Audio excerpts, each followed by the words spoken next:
to fix. Lakini kuna watoto pale kwa hiyo ndoa ambao wanaangamia.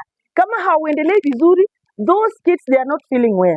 Na hapo wanatoka kama wamekuwa defiled. Watoto wengine si ati wanatoka wanaenda kwa jirani ama kwa ukoo ama kwa waganga ama kwa agents wa shetani Millicent, wengine wanakuwa initiated right inside their houses na wazazi wao. Bwana Yesu asifiwe. Kulingana na vitu ambazo zinafanyika. So niliona ni vyema tuongee kuhusu watoto wetu. Millicent aliposimama pia on last Thursday, bado alipeleka hiyo ujumbe. Na wakati alipewa nafasi, alijaribu kufix ile apate, kwa sababu hii church yetu by the way, sisi tupewangi message ya kukuja kuhubiri. Hakuna mtu anakaa ukiambiwa endesha mkutano, wewe unaomba Mungu, roho wa Bwana inakuongoza. So wakati alipewa chance ya kufundisha on Sunday, Mungu pia bado alinena tu na yeye kuhusu nini? Watoto. Bwana Yesu asifiwe. Na tuligundua chanzo kubwa cha watoto kuharibika inatokana na wazazi. Chanzo kubwa, percentage kubwa, wazazi. We are ignoring. Watu wanajifanya, tuko very busy, tuna build empires ambazo zitakuja kuanguka. Tuko busy kuinua biashara ambayo at the end of the day hata watoto wetu hawezi inherit. Tunajifanya tuko busy, ati unarudi kwa nyumba jioni, unapata mtoto ashalala. Bwana Yesu asifiwe. Lakini hizo zote zitaanguka. Kama tuko kwa this generation ambayo ni wale ambao wanachomwa na asili, je, hapa mbele kutakuwa na generation gani? Tutakuwa na kina nani hapa mbele Millicent? Bwana Yesu asifiwe. Na wazazi ambao watoto wao bado wako maybe grade 6, niseme hii grade ya Jenny kirudi chini na do work hard. Ng'ang'ana na mtoto. Peleka mtoto vizuri. Millicent, this is the time. Kuna kazi ya kutengeneza huyu mtoto. Kuna age ikifika kama Chris, kama Nelly pia sahi. Nelly sahi kuna pali amemea. Yenye unajaribu kukunja na kuna pali huwezi fika. Bwana Yesu asifiwe. Kendi hao wako bado wako sawa. Unaweza fanya hivi, unaweza nyorosha, unaweza rudisha nyuma, unaweza fanya hivi. Lakini here comes Geoffrey. Here comes Chris. Here comes Gavin. If not grace, si rahisi. Bwana Yesu asifiwe. So wale ambako kwa hiyo please usilale. Pata kazi, fanya kazi, lakini please angalia mtoto. Do away with vitu ambazo ni mbaya kwa this is the time Millicent, I'm telling you out of experience. Bwana Yesu asifiwe. So kuna zile zinakuwa kwa generation inherited. Mtoto anatoka kama tayari inherit kitu mbaya kwa jamii. Kuna ile inatoka kama wamekuwa initiated. Lakini kunaye Mungu ambaye anaweza yote. That's why tumesema ni vyema pale umefika na watoto wako ni sawa. Ni mzuri, watoto wako sawa, tunashukuru Mungu. Kuna rebellion ndani yake, kuna kitu mbaya ndani yake, tunashukuru Mungu kwa sababu tuko hapa ili tupate kufix. Bwana Yesu asifiwe.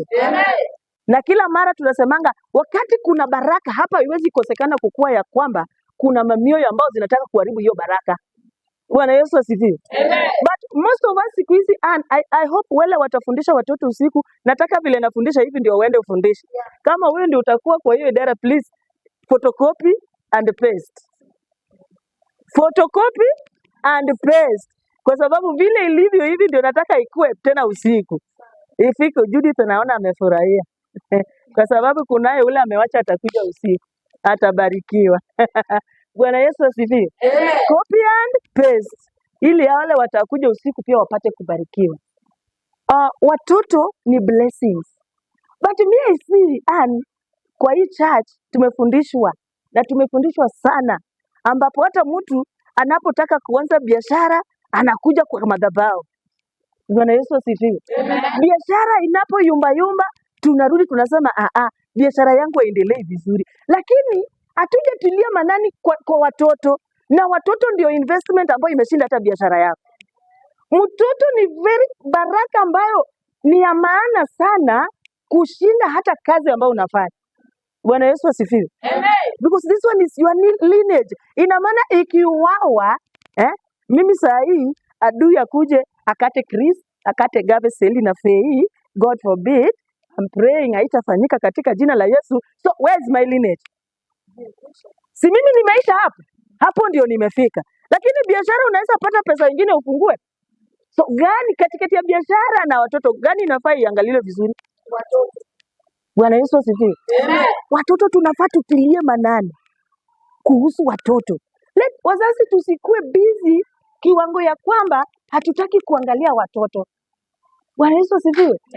Juzi wazazi wamekuwa very rebellious. Wazazi sasa sisi ndio tunatransfer hii rebellion kwa watoto. Kwa sababu tumekuwa very harsh. Most of us tuko hapa, mimi nakuambia na kujua mtoto wako niko na siri yake ama jirani yako na siri yake na wewe huna. Kile unafikiria ni yeye, si yeye. Bwana Yesu asifiwe. Kwa sababu ya wewe. And it is not right. Kama tumeokoka, those still tunafaa tukae na hao pamoja. Tunafaa tuwafunike. Tunafaa tuangalie. Tunafaa tujue ni nini inafanyika. Mtoto, hakuna vile mtoto wako msichana anataka kukuwa rafiki na baba yake kukuliko na wewe ni mama. Bwana Yesu asifiwe. Hakuna vile mtoto wako kijana anataka kushikana na baba yake kukuliko. Mama, father is the head. Sio kweli? Head inaanzia wapi? Hebu shika head yako. Head inaanza na wapi?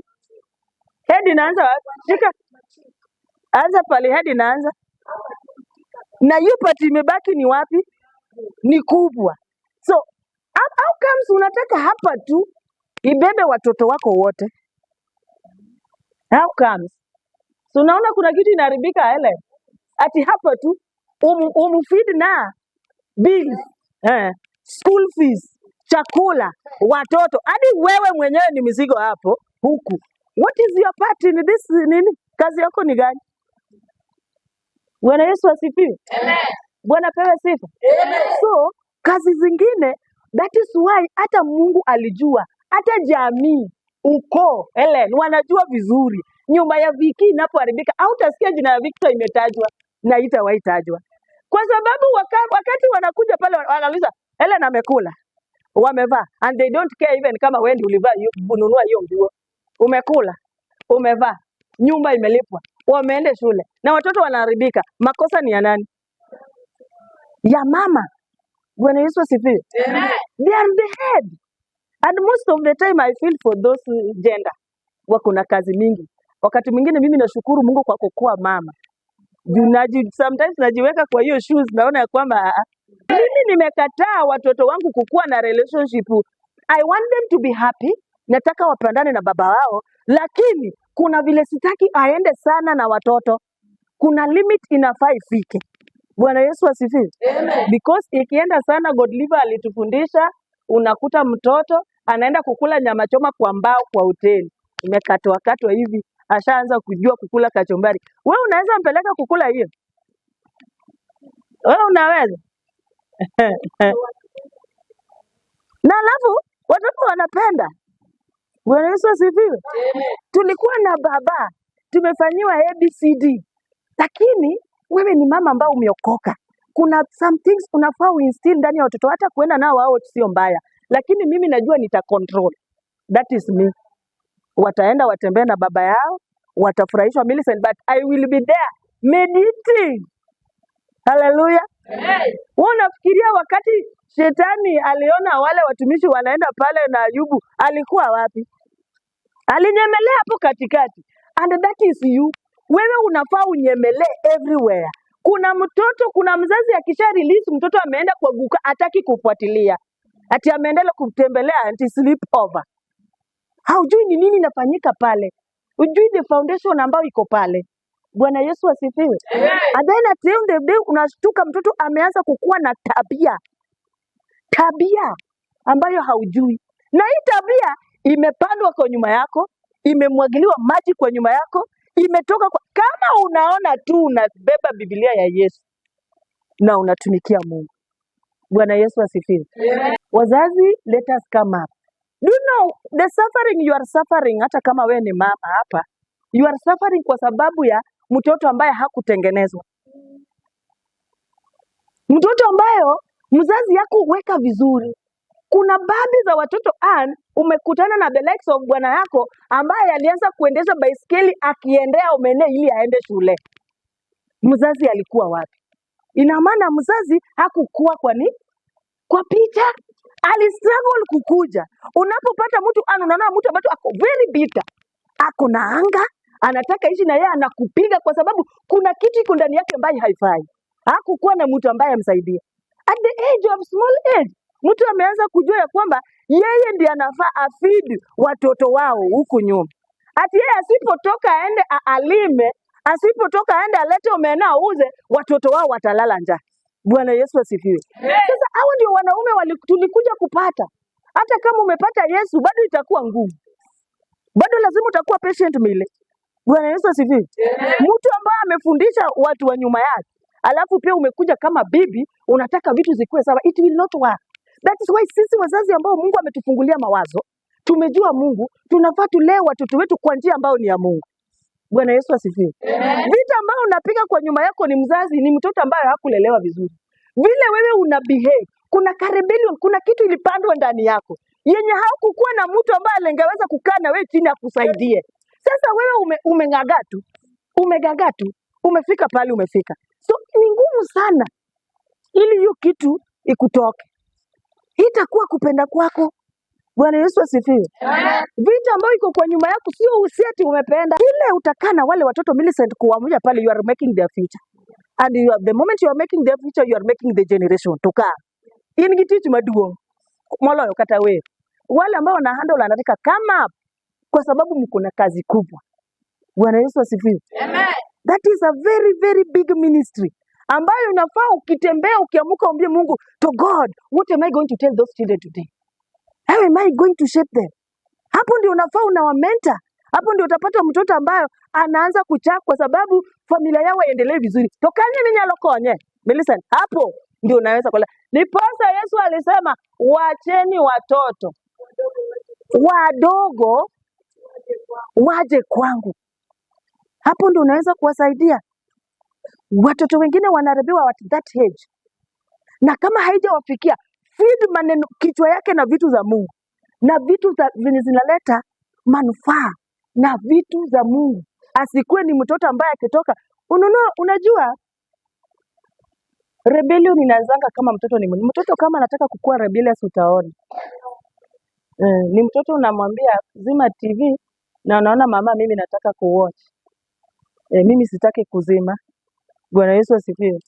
Na unajua siku hizi watoto wetu wanatuambia ati wewe ni mama yake na Jaden anakuambia tunaenda kumwambia baba. Mtoto ni mtu ambaye anafaa kuwe kwa authority. Na nikinenea mtoto, hata wewe weka maisha yako, hata kama wewe ni 50 kama mimi, you are still a child. Mama yako wako anakuita mtoto. Bwana Yesu asifiwe. Wewe ni mtoto. So arrogance is not just it is a spirit. Arrogance is a spirit ambayo huwezi sema tu ati mtoto unaongelesha. Hata wewe uko hapa, wewe mama bibi, ukuongea. Kuna wakati ulikuwa na that rebellion inside you, wakati ulikuwa na grow, and that is why you are still suffering the consequences. Bwana Yesu asifiwe. Sio kuamuka tu hiyo kitu, because unasikianga wazazi wakisema huyu mtoto wangu alikuanga tu mzuri, na all of a sudden nikitaka kuongeza mtoto amechange. It is a spirit ambayo imepandwa. Na this spirit inakuja na pride. Unajua ndio mtu akuje akujivu vibaya, that is pride. Bwana Yesu asifiwe. So it is not rebellion. Pride ambayo iko ndani yake ndio inakuambia sasa huyu mama ananiambia nini? Mama yangu anaweza niambia nini? Baba yangu anaweza niambia nini? Brother yangu hata kama ni kubwa anaweza niambia nini? Ina maana ako na pride. Bwana Yesu asifiwe. Na do you know the owner of pride? Mnajua mwenye pride? Yeye ndiye alikuwa king of being pride.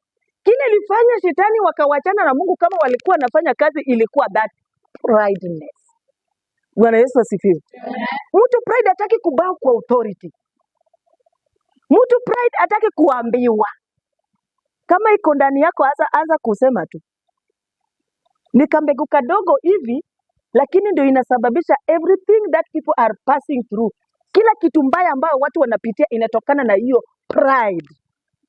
Unaona mtoto wako arrogance, hataki kukusikia. Bwana Yesu asifiwe. And kwani shetani anatafuta nini wakati anapanda arrogance ndani ya mtoto wako? Wakati anataka mtoto, unasikia mtoto, wewe ndio mtoto wako anarudishwa shule, wewe ndio mtoto wako hataki kutii, wewe ndio hata wewe mwenyewe hautaki kutii, hutaki kuambiwa, nataka tu uende, uamuke tu uende. The moment you are not obeying to every authority, you have the seed of rebellion inside you, and the pride is really working inside you. Bwana Yesu asifiwe. Hebu imagine this world, kama youths amili ndio wako kwa gereza, economy yetu inaendelea wapi? The generation is doomed. Wazee wamewachwa wagagae na wana that energy. Bwana Yesu asifiwe. So hona, kuna kitu ambayo mwovu shetani ambao tunapigana nayo anaelewa na anajua na amemark na amerecord na wazazi hawajajua. Sisi kama watumishi wa Mungu hatujajua na hatujaelewa. There is this thing called honor. There is this thing called honor. The enemy is working tirelessly, cultivating, ili mtoto wako tu mkupitane, akose kukuhona. Now that is, the Bible is telling us that honor your mother, and I want you to repeat it like loud. The Bible says, yes, honor your father and your mother, that your days may be long in the land the Lord your God gives you. The moment you don't honor tayari, your destiny is cut short. Hakuna kitu kizuri unapata. Mungu mwenyewe ameandika Biblia, lakini hakusema honor Mungu. Hakusema honor Jesus. Because the moment you are going to bow to your parents, utakuwa umeshimu Mungu na Yesu. But this thing is working in a way that watoto wanataka wasihone wazazi. There is a seed of rebellion. Watoto mnanisikia? Unanisikia? Bwana Yesu asifiwe. Devil anataka that honor isikue. That is a very powerful word ambao the devil alienda kashika. Na sasa unajua wewe utakuwa natembea nasema si nilimjibu tu mara moja vibaya. The honor is gone. Your days are cut. Your destiny is now ruined. All of us tulizaliwa na blessings. Bwana Yesu asifiwe. Lakini ni nini hiyo inakujanga inaziba baraka zako? Then sasa uanze kustruggle. Why are you struggling? Why are you struggling? Why are you struggling? Bwana Yesu asifiwe. At a point in your life you did not honor. Na watoto nawafundisha hii ili mtu akitoka hapa na arudi kwa nyumba. Kama vile haukuwa unaongea na mama vizuri na baba, please enda utengeneze. Tafuta vile utaenda upige magoti uombe msamaha. Mzazi ukiwa hapa na kunapata hii kuingia vizuri katikati yako na mama yako, please, kama bado ni mzima. Juzi nilikuwa nasikia story ya mortuary attendant moja. Bwana Yesu asifiwe. Naomba ukue alert. Mortuary attendant moja. Na wakati aliulizwa, kwa hii kazi ambayo unafanya, what is the worst experience? The worst experience, yani kile unaonanga ni uchungu sana. Bwana Yesu asifiwe. Na alisema the part ambayo ni uchungu sana kwa kazi ambayo inafanya ni kazi ya forgiveness. Because unaona mtu mama yake amekufa, mtoto yake amekufa, wazazi wake wamekufa, nyanya yake amekufa, bwana yake amekufa, bibi yake amekufa, anang'ang'ana kuomba msamaha kwa mtu ambaye amekufa. It does not work. It will never work. Omba msamaha sahi bado ambao unaona mtu hivi, kama ulisema mabaya, kama kile ilifanyika mbaya, please, kama bado akona mzima na ni today, enda utafute huyo mtu ukaombe msamaha kama anaishi. Bwana Yesu asifiwe. Alisema it is very painful. Ule mtu ameshakufa, amelala, tunaingiza ndani kwa morgue na mtu anasema nisamee tu. Sasa ana confess kwa mtu ambayo ni maiti. Haleluya. Watoto wanainuka na wazazi wao, the moment je na mabaraka they are not even hurting. Yes, wanaweza kukuhurt emotionally, but this thing is deeper than what you see. Naomba ukaamuke. Bwana Yesu asifiwe. That thing is deeper because tayari shetani ameingiza yake. You are now not honoring. Honor so that your days can be numbered. Your days will be, even if they will be there will be days of struggling. Yenye hautakuwa na amani, yenye hautakuwa na kitu kizuri. Bwana Yesu asifiwe. Jachino ngegino molowa, shetani anajua that part ambao imesoma kutuliko. Na so, kile anajaribu kufanya kwa maisha yetu ni ana cultivate vile anaweza weka disrespect kwa watoto. Hiyo ndio kazi anafanya. Ili mzazi akuwe hurt. The moment umekuwa hurt, mtoto wako haja kuona. Na kitu kibaya tayari imeshaanza kwa maisha yake. The number of days hata kama zilikuwa zinaenda kukua 50 successful years, zinakuwa hata 25 horrible years ambayo wanasuffer because he has violated that part. Bwana Yesu asifiwe. So let us work hard to hakikisha kwamba mtoto wako amekuhona. Jaribu sana. Usione kitu inainuka kwa mtoto alafu uone ya kwamba this is normal. Bwana Yesu asifiwe. Ati unaona mtoto amekaa kwa kitu unamwambia songo na anakuambia tayari amekudishona. And the devil, wewe you will see it kama ni kitu kidogo. Lakini the target of the enemy naye amecultivate imefika. The devil does not leave a big gate. Haitaji gate kubwa ili aingie. Haitaji gate ya wizi aingie. Wakati mwingine haitaji hata gate ya pornography ndiye aingie. Anahitaji ka gate kidogo. Akishaingia na kitu moja umemwambia mtoto toka hapa na amekataa kutoka, na pia wewe umemwacha hapo, tayari amefungua gate. Hiyo gate ataingiza masturbation, hiyo gate ataingiza homosexual, hiyo gate ataingiza wizi, hiyo gate ataingiza usherati, all sorts of nonsense. Aianzangi kwa kitu kubwa. Bwana Yesu asifiwe. So parents, let us come up. We are building the next generation ambayo tunafaa tuzibuild kama tuko na Mungu. Haiwezekani. Bwana Yesu asifiwe. The other day niliambia watumishi wa Mungu ya kwamba tukue na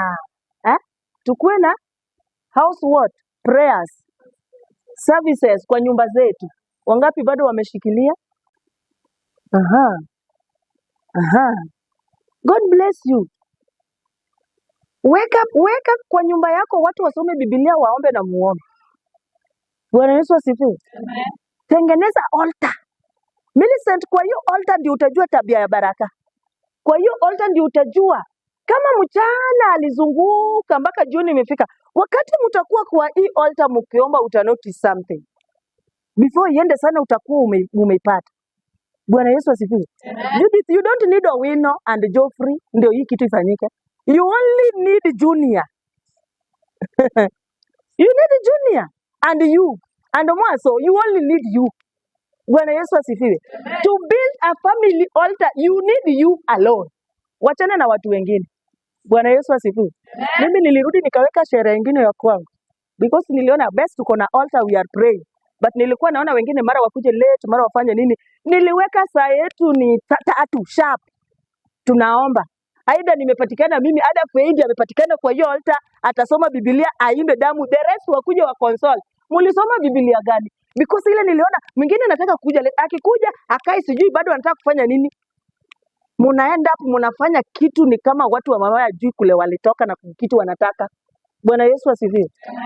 Before we even eat, hata kama chakula ilikuwa inaiva, tunazima gas, tunawacha chini, tunarudi kwa Mungu. By the way, tunaombea hata chakula yetu kama tu kwa tumekula before ikuje kwa meza kama bado inapikwa.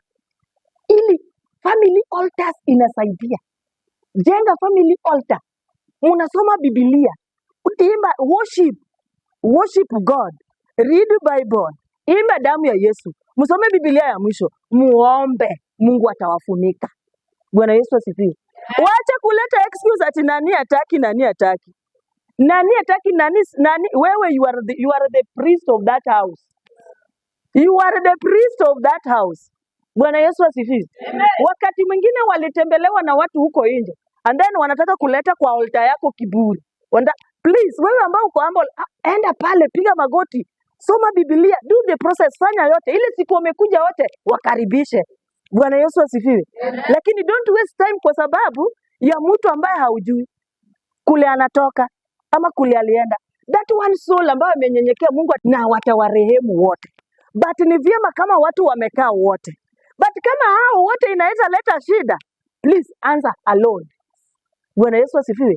Mungu ataleta the rest. That is my family. Sijasema yako pia ufanye hivyo. Mimi nimekupea tu example. Kama nyinyi mmekubali kungojana mpaka saa 5 saa 6 yenye mnaomba kama mnazinzia pia ni sawa. Bwana Yesu asifiwe. Unaweza weka hata saa 1. Unajua hii kitu inafanya kama mtu ako soba. Niligundua kwa prayer ndio shetani anashika watu. Mtu unashtuka umesema kitu ambaye haujui. Just in the name unajikaza kwa kuomba na uko na usingizi. Na ushatusi Mungu na umerudi hapo ujiparo ni lemo. Unafikiria umeomba kumbe umefungua vita na Mungu. Bwana Yesu asifiwe. Wengine hadi wanaota na wako hapo kwa altar ya maombi. Umechoka, your day you are drained, umechoka. Bwana Yesu asifiwe. Mfanye hii kitu kama mwingine ako soba. Kile nyeni ni uliambia Mungu God utubariki. Sio God amen. Hiyo ni gani? Bwana Yesu asifiwe. Muombe kama mko soba. And you are the priest. Bwana Yesu asifiwe. This thing has to work. Kwa nyumba yako lazima utengeneze altar. Wakati shetani anakuja kuattack hiyo nyumba, anaangalia how is the altar in the house. Altar ya hii nyumba iko aje? Imekuwa defiled ama iko sawa? Wameilinda ama iko aje?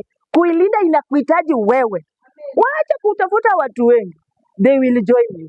Bwana Yesu asifiwe. Muombe kama mko soba. Munasanya kila kitu. Mimi wakati tunaomba hata tukipatana na Sfei, nawaambia tuko hapa, tuko na baba, Gave, Chris na hao wengine, tukishika mkono tunajua family altar inasaidia watoto. Hapo ndio utajua kama kuna seed of rebellion kwa hiyo nyumba. Yaani kuna saa utakaa unangoja watu kujeni tuombe, unaona tu mwingine amekaa hataki kukuja. Unalewa there is something ambayo tayari imekuwa imeshapanda. Bwana Yesu asifiwe. Ati siku nyingine yako sawa, siku nyingine hayuko. So unakuwa family altar inafanya unapata prayer request ya nyumba yako. Utajua how you should pray. Utajua nani utamuombea aje. The way amekuja kwa hiyo altar. Wewe unajua wewe uko pale umeita family altar but kuna lengo yako. Unataka kujua well-being of this family.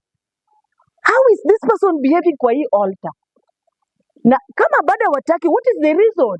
Hizo ndizo sasa vitu unakuja nao wakati umekuja kwa main altar ambao ni church, unaletea Mungu. Kwa sababu familia lazima ikuwe na umoja na pamoja. Yes, kuwa familia ambayo imesambaratika huku na huku. At times vitu zinakuwa mbaya, but sio every day. Bwana Yesu asifiwe. Hallelujah church.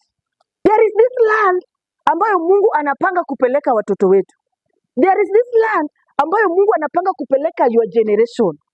But the first key to unlock there ni honor. The moment unaona kitu ambayo inaitwa honor iko kwa mtoto wako, my dear, mama yangu, dada yangu, kuja utafute Yesu. Kwa sababu tayari huyu mtoto wako ana kitu kingine. Tayari ameharibiwa. Tayari vitu zake zimeharibiwa. Because Mungu ndiye ametupromise. Promise nyingine tunaenda kupata wapi? Kama hii yenye ametuambia, heshimu your father and your mother so that your days may be and you be blessed in the land ambayo Mungu anakupea. The promised land. Promised land hawezi fika hata kama wewe ni mzazi kama huna honor. Ati you cannot bow. You have to bow. Blessed are the humble. They shall see God. There's no way utaona Mungu kama wewe ni rebellious. Unanasikia sana watoto. Baby winja. Usipoona huyu mama vile unamuona hivi. Alafu kuna kakiburi inapandinga ndani ya watoto. They go to classes, they think they can speak some small English. Bwana Yesu asifiwe. Gin English moko matindo tindo. Some vocabularies yenye unajua vizuri mama hata shika. Bwana ni background yangu ilinitesa but I was very bright. Bwana Yesu asifiwe. That's why I don't want you to follow that path again. Nataka wewe na hii English yako uende useme pali panafaa. We see people wamegraduate but they are speaking in the dens of Uchanga. Ndio wanasema those English. Kwa sababu gani? There was no honor. They did not honor. Unajua some parents, they are suffering. Ili uende shule. uende usome Ambo, uende hii KU unaenda hii. Imagine I have stopped everything kwa sababu yako. Mama yako wamestop vitu zingine because of you. Then pia wewe unaenda pale, the devil anapanda the seed of rebellion, of pride. Unarudi ya kwamba unaweza. That is why it is ongetinitie. Si eti hakuna kazi. Kazi iko. But who should be given these jobs? Rebellious people. Bwana Yesu asifiwe. Wagani watapewa hizi kazi yani? Ule ambao akikuja anaendesha gari anataka kusplash mama yake na maji. Bwana pewe sifa.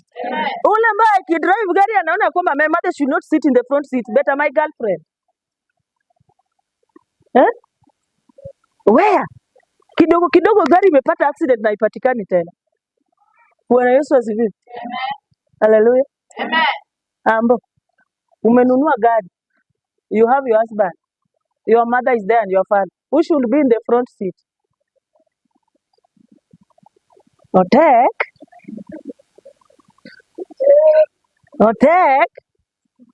Who should be in the front seat? Nani anafaa kae mbele? Kila wakati sitakuwa na baba yangu na baba yangu, sitakuwa na utukufu wangu. But sasa nimepanga, hata mimi nimenunua gari, nimepanga kutoka. Na niko na uluta, niko na wazazi wangu. Nani anafaa wakae hapo mbele? And you see, because we are not training the generation, unakuta Seli wangu wako na gari ama Chris ako na gari na anataka bebe bibi yake mbele na mama yake anakaa nyuma. Very wrong. What love? What love? Where is the honor? Did Jesus say you honor your wife or your husband? Who is to be honored? Who is to be honored? My parents. But the moment umeweka boyfriend wako, who are you honoring? Boyfriend. And that is the generation tunalea. Bwana Yesu asifiwe. Ele, unakuta msichana, I see them. Na naona, na ndio maana the generation is rotten in TikTok. Wameisha sana TikTok. Mama unaona kijana ako na gari, alafu mama yake saa zingine huyu mama amekokota pia amepewa tu maneno tingine ati anaambiwa anapelekwa shopping na kijana ako na gari, msichana anaingia kauchi kanajifanya kanaingia mbele anakaa hapo uchi na mama yake ako nyuma hata unapelekwa shopping. Rubbish. Hata umfanyie shopping ya the whole world. Nonsense. Who are you honoring? Saizo amevaa zingine tumbo iko wazi. Unafikiria, nataka uwaze kama mtu ambaye ako sharp, sio kama mtu ambaye tu ako normal. Nataka uwaze, msichana amevaa hapo uchi, kijana ako hapo, Chris ako hapo, ako na kademo kake hapo ako uchi, mimi niko nyuma, wana drive kunipeleka. Nawaza nini nikikaa nyuma? Just hata wewe kama mzazi nataka uwaze. Unawaza baraka? Ha? Millicent, unawaza nini? Unawazia je nini hata kama ni baraka? Boyfriend, girlfriend wabaka amebaa pale uchi. Yes, wamekuambia wanakupeleka out. Lakini ako pale sometimes vitu wanafanya pale. Wewe umewekwa huku nyuma unawaza? Unawabariki? There is something ambayo ina ring. Even if we are ignoring, it is there. Kuna kitu ambayo ina ring mahali pale yenye sio baraka. Bwana Yesu asifiwe.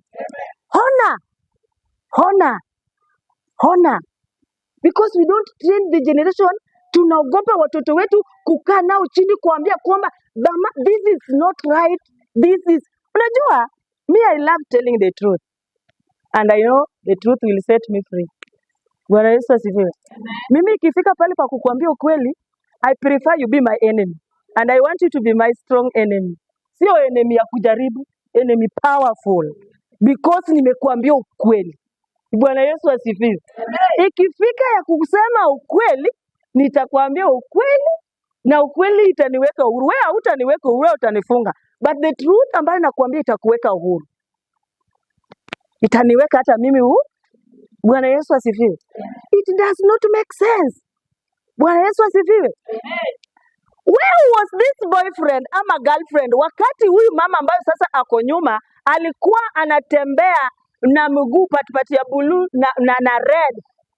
Alikuwa wapi? Ili tu uende shule.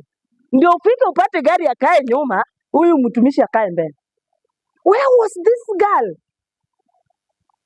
Bwana Yesu asifiwe. Haitafanyika kwa hii church. Lazima watoto wetu wataheshimu wazazi. Lazima tutawafundisha the value. Millicent, unajua mimi nafundisha, but wewe kama mzazi uko hapa, you can go and sit with your children in person na uendelee kufundisha hii kitu ipate kuwaingilia sana, ili tupate baraka. Bwana Yesu asifiwe. Bwana apewe sifa. You see, mwanaume anateseka, baba anateseka kufundisha mtoto. Amefundisha mtoto sasa anawaka. The first gift ananunua gari, amenunulia bibi yake gari aendeshwe. Mama yake hana hata baiskeli nyumbani. At in the name of love. Which love? Ambo. Gari ya kwanza patia mama Diambo. In fact, before you even buy yours, unafaa wazazi wako wakimbie na gari. How do we take honor? What do you understand about honoring? Honor. Hii imepita sasa heshima ya kwamba mama amekuita unakuja. Honor ni matendo. Honor ni action. Bwana Yesu asifiwe. This thing called honor tujawahi fanya hata kwa wazazi. Hatujafanya. How do you honor your parents? Ndiposa utap that blessing ambayo imeandikwa kwa Biblia. How do we honor them? How do we honor them? Unajua wengine tulikuja kwa madhabahu sana tukasahau tuko na wazazi. Bwana Yesu asifiwe. How do you honor? How do you honor? Mimi naona vitu zingine kwa media nasema God have mercy upon us. Bwana Yesu asifiwe. And I thank Nigerians because wengine they act. Unaona mtu mzazi alimfundisha, alienda sijui Abuja, capital city Marijo Nigeria. Ameenda Abuja, sasa amebarikiwa, anarudi nyumbani, anarudi na gari, ati amefanya mama. Tena mama ndio wanatangulianga kuita. Mama I'm home. Ukiona mama vile anatoka na leso yenye mama amefunga, na wewe uko na gari kubwa. That is why si ati homes zinakuanga na laana Judith. Maboma zikuangi na laana. Bwana Yesu asifiwe. Some things do happen because Millicent, nimetoka hapa nimeenda nyumbani kama nimejivaa. Na nimefanya ka shopping nyingine kadogo. Then my mother is sitting down na ananiangalia nasema, Nyathira ni kwa rudi kama na mabaya. So anaendeleanga tu vizuri. Amenona. Na leo tu ndiye amekuja ameniletea shopping. Wakati unatoka unaenda ameangalia vile umenona na kilo umefanyana kubariki ama nakulaani. Si ati boma zingine ni mabofu walikufa mbele zetu. Ni matendo yetu. Umebeba gari kubwa, umeenda nayo nyumbani, unataka kuonyesha mzazi ya kwamba hivi, na mzazi hata hana ushuhuda. Yes, najua some parents by the way, wakati mwingine wazazi pia sisi sijasema sisi ni wazuri sana. Bwana Yesu asifiwe. Lakini how do you honor them? Kuwashtua na surprise hivyo. And then vitu hizi tunafanya hivi ndio tunakuja nao kushtua nayo Mungu pia. Pia Mungu tunakaa tunangoja kushtua Mungu. Nilishapata kazi Mungu. I got a job. Si lazima authorities wajue, askofu na pasa wanajua ya nini. But unfortunately, ushuhuda mbaya itatangulia kufikia hawa watu. Ya kwamba hiyo kazi imeisha. Ya kwamba mlipokuwa mnatoka nyumbani mnarudi Nairobi, accident imefanyika. Ulipotoka nyumbani, umerudi jiji, kazi ambayo ulikuwa nayo imefanya nini? Imeisha. Zingine si ati ukoni mbaya. Hii kitu imeingia deep kwa kuhona. Bwana Yesu asifiwe. Your first fruit unafaa unapatia Mungu. Kile kitu yako mzuri ya kwanza unafaa upatie mzazi. Bwana Yesu asifiwe. The seed of rebellion ambayo inapandwa ndani ya watoto wetu, and unasikia right now we are dealing with the children ambao wamekataa kutoka kwa masturbation. watoto ambao wamekaa kwa inaitwa pornography. Fuatilia hiyo kitu polepole, kana huyo mtoto ilianza na dishonor, hakuheshimu mzazi. Then Mungu sasa anasema, so kwa vile wewe unataka kufanya vile unataka, ingia kwa masturbation, ingia kwa pornography. Na kama kuna mtoto hapa ambao baada ya kwa pornography, wacha sasa, rudi uombe mama yako msamaha ama baba yako. Bwana Yesu asifiwe. Amen. Kwa sababu hiyo ndio chanzo okhonria hona. Haleluya. Amen. Bwana Yesu asifiwe. Amen. Haikuji tu ni kageti tu kadogo, and then hasira za Mungu zinakuja nini? Zinakuja zinaingia ndani. Unaanza kufanya vitu ambazo uelewi. What are you doing? Hadi wewe mwenyewe unajiuliza ni nini nafanya? Nafanya nini? Kwa sababu ya lack of honor. Let us respect our parents. Kama bado ni mzima, let us respect our parents. Wakati mwingine watoto wetu hawatatuona kwa sababu hata sisi hatukuona our parents. Hatukufanya vizuri.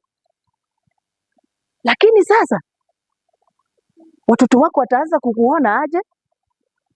It is very wrong.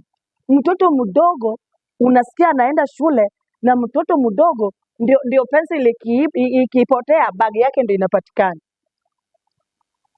Hata wanajua, watakwambia tuenda kwa bag ya fulani. You are rest assured unaenda kuipata. Bwana Yesu asifiwe. Wazazi, children are suffering not because they are wrong, but because ya level, yani vile tulishika tukaenda na wao. Wengi tumewa expose kwa internet. Wengi tumewa expose kwa simu.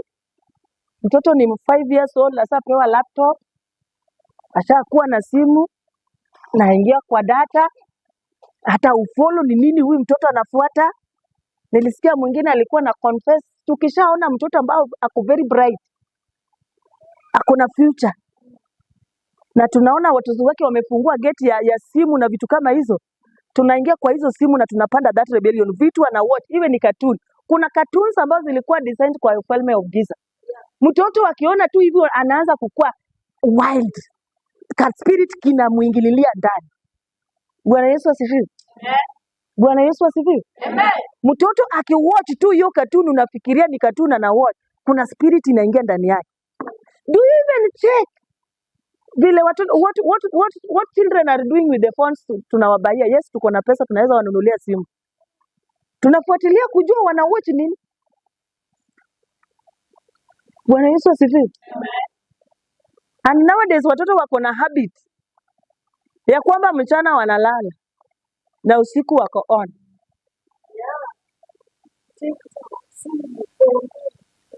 Mchana utajua hata kama kuna watoto kwa hiyo nyumba, lakini usiku and they are on. Unashangana usiku Mungu aliumba ikuwe saa ya kulala, sisi tumeigeuza imekuwa watoto wako on, very on. Bwana Yesu asifiwe. Wako very on, Judith, very on na walali. Mimi nilianza kuambia wangu mimi, and that is why hata nilikuja na hiyo rule ya kuomba saa 3 to pray. Maybe ikienda mpaka saa 4 ni sawa, ama 30 minutes. Then nakwambia if there is anything ambao unataka ku watch my friend before saa 6, before ikifika saa 6, jukwani ni yangu kwa hii nyumba sasa. Blessings zake zinaenda hata kusikia. Bwana Yesu asifiwe. Manyumba pia tumewacha bila rules. Hata mtoto tu afanye vile anataka. Hapana. Ati mtoto, hakuna mtoto ambaye ni mkubwa ambaye inaweza shinda mzazi. Bwana Yesu asifiwe. Kama tuko serious ya kwamba tunataka kujenga the next generation, lazima tukue alert. The enemy anajua mama kupitia mtoto tu kukaa mpaka asubuhi kumka, unamtuma chini hataki hata kuendea maziwa yenye watakunywa. One parent told me, mimi sina shida hata mtoto wangu akilala late. Nikamwambia why? Ati because akilala hivyo late Watakapoamuka wanaamuka huko saa 6, alafu wanakula tu mili moja na ni sapa. Pesa anapeleka chama. Sasa huyu vile amelala hivi mili moja amekunywa hii chai, atajua kuosha vyombo? Atajua kutengeneza nyumba? Usingizi inaleta faida kwake.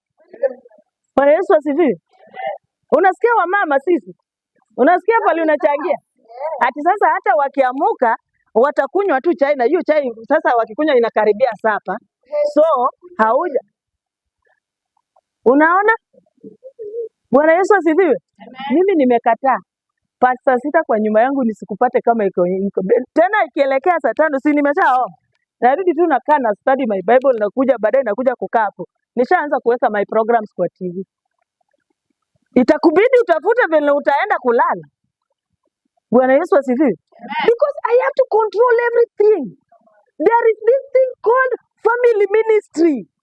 Parents wameignore family ministry. Wanakuja hapa, we are very powerful servants of God katika nyumba ya Bwana, lakini huduma ya nyumba huko tumeacha. Nani anahudumu kwa nyumba yako? Bwana Yesu asifiwe. This one ministry ambayo watu wameignore, there is family ministry. Well-being ya watoto wako, well-being ya mume wako, well-being ya bibi yako, nani anakuangalilia? Hata kama tunaongelea saa hii right now tuko kwa watoto, ndio main agenda ambayo ilifanya tuko hapa, but I want you to know that there is what is called family ministry. Uwezi niambia uko very powerful hapa na nyumba vitu hazifanyiki sawa. Bwana Yesu asifiwe. Amen. Hallelujah church. Amen. If I may ask this one question. Why are you working so hard in Nairobi? Kwa nini unafanya kazi sana yenye hutaki kupumzika? Kendi, ni nini unasema nimeamua hata kwenda kufulia watu? Ni kwa sababu ya Evan? Kwa sababu ya watoto wako? Bwana Yesu asifiwe. Teacher, kwa nini unatembea kwa hii barabara yenye saa zingine umechoka hivi? Ni kwa sababu ya? Kwa sababu ya watoto. But by the sasa zenye unafanya hivi unachoka hivi. Millicent unamuka, unaenda kazi, unarudi, unahakikisha. Where are your kids? Wako wapi? What position? Umeweka kwa which position? Bwana Yesu asifiwe. Yes, we are working tirelessly. Hata mimi ninapokuja kuomba mahali hapa Millicent, I'm praying and nataka nifanye kila kitu venye inapendeza Mungu ili nini? Madhara isije ikapata watoto. I want to be right with God. Hata ninapofundisha hapa, nafundisha in the name, hata kama mtoto mmoja ataipuka hapa, atatoka akiwa sawa. Mano chunya maia kenye nasema. Sijui kenye naendelea na watoto wangu. Lakini my prayer is, kwa hiyo umati ya hawa watoto wote, ama kwa hawa familia yote, kwa watoto, kama Mungu atarehemu mtoto mmoja, nami najua ya kwamba Mungu atarehemu wangu mmoja. Mungu hata wangu aende vibaya. That is why I'm working hard. Wewe unaamka asubuhi, unarudi jioni. Lakini sasa, we are ignoring wale ambao wanatuajiri. Boss, rudi chini. Rudi. Wale ndio watu wametuandika. Wacha kuenda sana. Long are the days ambao mtu alikuwa anasema, mimi hata kama mtoto wangu hatajua Mungu, mimi niko sawa. You are not sawa. Hauko sawa. Bwana Yesu asifiwe. Amen. Wakati huyo mtoto wako, jana nilikutana na incidents nyingine ambayo karibu inikate matumbo. Sasa inafika saa 6 na watoto wetu wengine hatujawaona. We forgot everything. Tukasema sasa tunakaa chini. Ni nini shetani atakuwa ametufanyia? Watoto watatu saa 6 walikuwa watoke shule. You can imagine.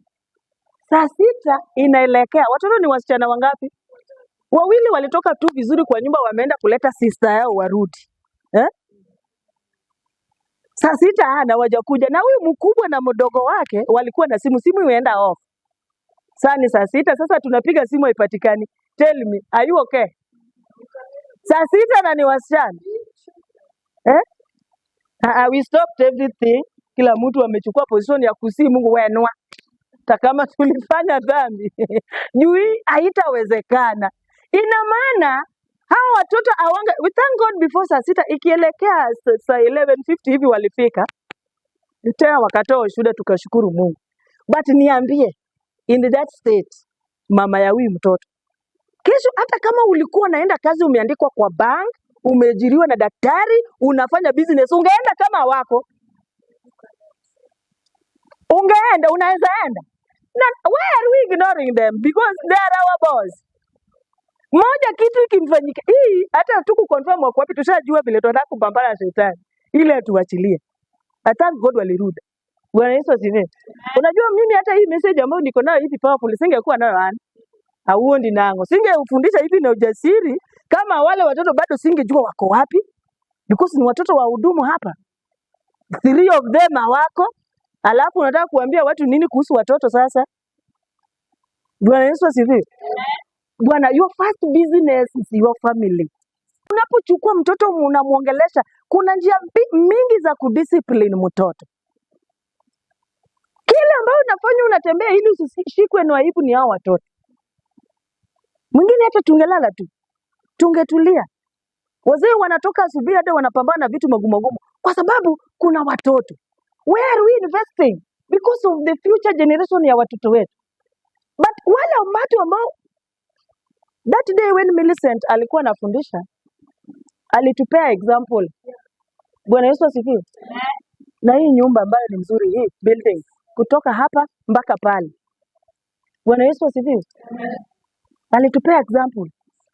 Mama, hii wakati huyu mtumishi alikuwa anajenga hii, alikuwa anasema anajenga kwa sababu ya watoto wangu. Na leo hii hao watoto ndio wamegeuka. Wanapigana, mwisho walishauza.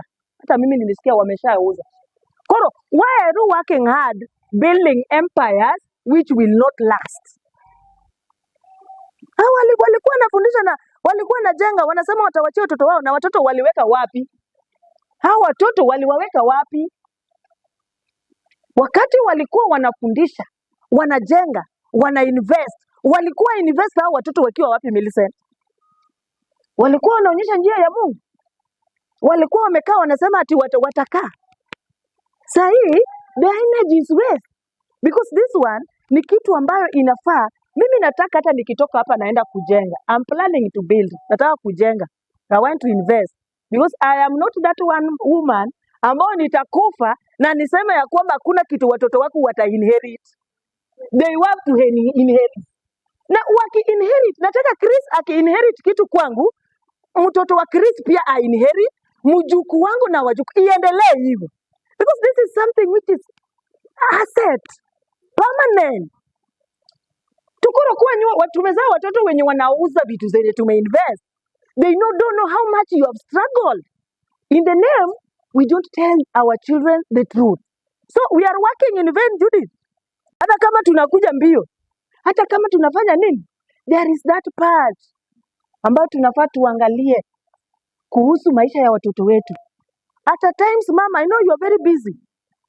Tena unajua watoto wako ushawaweka juu ya kwamba wamekushinda. Bwana Yesu asifiwe. Let me tell you one thing. Mtoto wako usikubali kusema ya kwamba amekushinda. Neno yako ambao unanena na mtoto hata kama ni kadhaifu, Mungu amejua vizuri sana iko very powerful kwa maisha yake. Hata kama hatatumia saa hiyo, mbele itamfuata. Kuna wale wanasema mimi nilikaa na mama yangu sikumsikia, lakini kuna pali vita ilifika nilikumbuka maneno ambayo mama yangu alikuwa ananiambia. Na hayo maneno ambayo nilikuwa nakumbuka zilinirudisha nyuma mpaka nikarudi nikapata njia ya kuendelea mbele. What do you tell your children?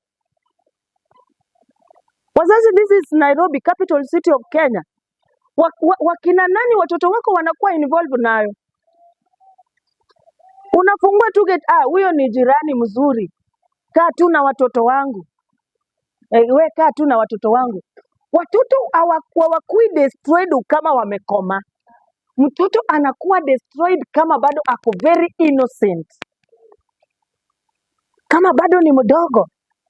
Bwana Yesu asifiwe. Kile ambayo imefiksiwa, mimi kwa hii huduma nimeona. Manake nafanya deliverance. Unasikia hii kitu ilipandwa kwa huyu mtoto kama alikuwa 7 years, kama alikuwa 3 years, alipewa chakula. We don't sit down with our children tuambia kwamba ni mtoto ambaye akikutana na anybody anaweza kula anything. Not knowing watoto wanakuwa initiated hata kwa chakula. Sio uchoyo. Itakuwa rahisi Millicent. Lazima hii kitu ianze pale kwa nyumba. Ujenge familia yako. Watii. Wakuwe sawa. Ndio everything else ifuate. Inakuwa ngumu. Kama huwezi chukua familia yako na uweke pamoja na uambie kwamba hivi.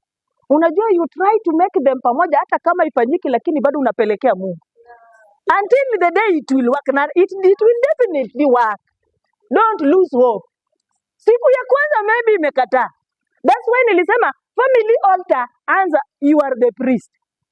Wewe anza kukaa pale. Sema saa hii ni saa ya maombi ya hii familia, watu waombe. Kidogo kama baada wakuji wewe endelea kuomba Mungu. Meanwhile si ati umestop ile. Endelea na ile, tafuta Mungu. Very soon watakujoin na you will be in harmony.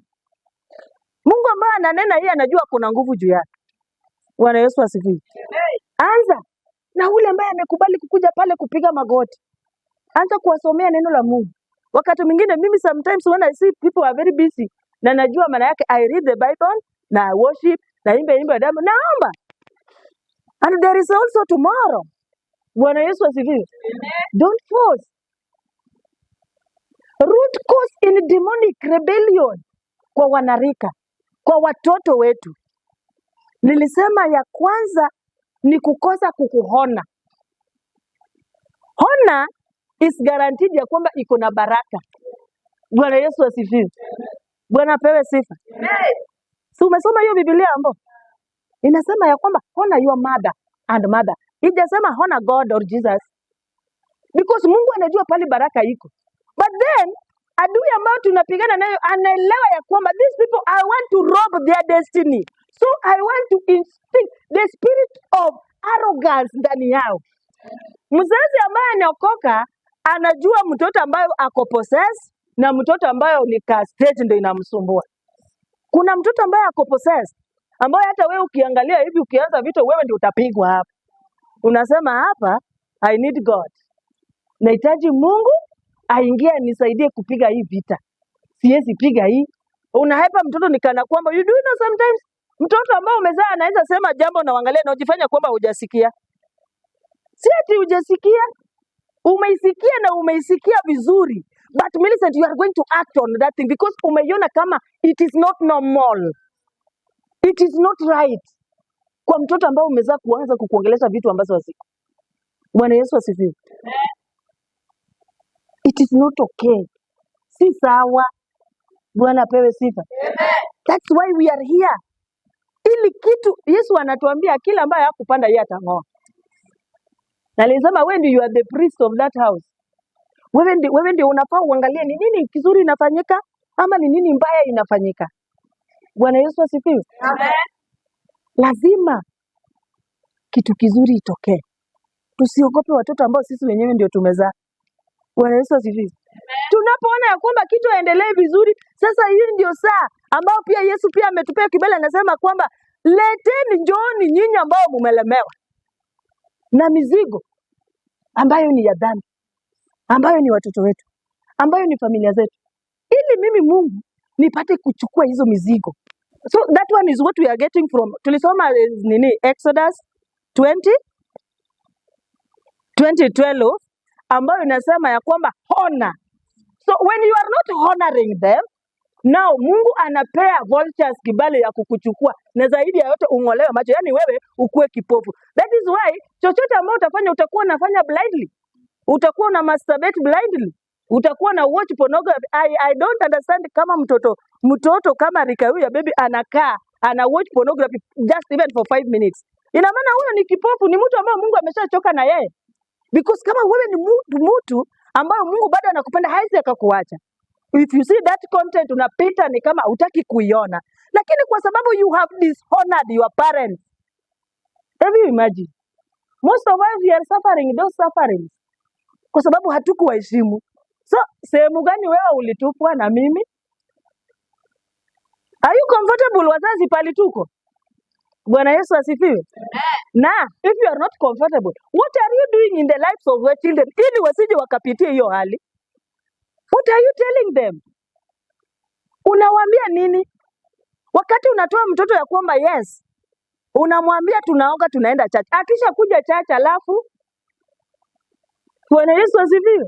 Amen. Launa wengine wanakuja church na from service ianze mpaka baada itaisha, yeye kazi yake Asha amefanya. Huyo tu mtoto tu mmoja.